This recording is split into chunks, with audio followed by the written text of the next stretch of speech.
मी जेव्हा भैयांना ही विनंती केली की आपल्याला उद्घाटन उठून घ्यायचंय, भैया म्हटले थांबा आपण मंत्रिमंडळामध्ये काही महत्व लोकांची वेळ घेऊ. म्हटलं भैया योग्य वेळ हीच आहे, कारण की आता पेशंटची संख्या वाढणार आहे. पुढच्या 3 महिन्यामध्ये 2 प्रकारचे पेशंट घोगरे सर तुमच्याकडे येतील. एक, ज्यांनी दिवाळीमध्ये फराळ वाटप करून देखील तिकीट न मिळणारे लोक, आणि दुसरे जे तिकीट मिळून प्रचार करत असताना निवडून येण्याची कुठलीही अपेक्षा नसताना अचानक निवडून आलेले लोक. अशा 2 प्रकारचे पेशंटची योग्य सुविधा मोफत व्हावी. कारण की ज्याचा फराळामध्ये खर्च झालाय त्याला उपचार घेण्यासाठी खर्च नाही म्हणून ही मोफत सुविधा, आणि जो निवडून आलाय तो पूर्ण खर्च संपून निवडून आल्यामुळे त्याला पण ही मोफत सुविधा आमच्या दोघांच्या वतीने अहिल्यानगरच्या महानगरपालिकेच्या सगळ्या उमेदवारांसाठी आम्ही ही सुविधा करून देऊ. कालावधी महत्वाचा असतो जिल्ह्यासाठी.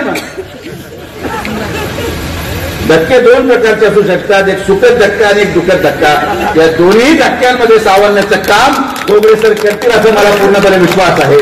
येणाऱ्या कालावधीमध्ये हे जिल्हा रुग्णालय या अहिल्यानगर जिल्ह्याच्या जनतेच्या गोरगरीब रुग्णालयांसाठी आपण अजून अद्ययावत करायचा प्रयत्न करू.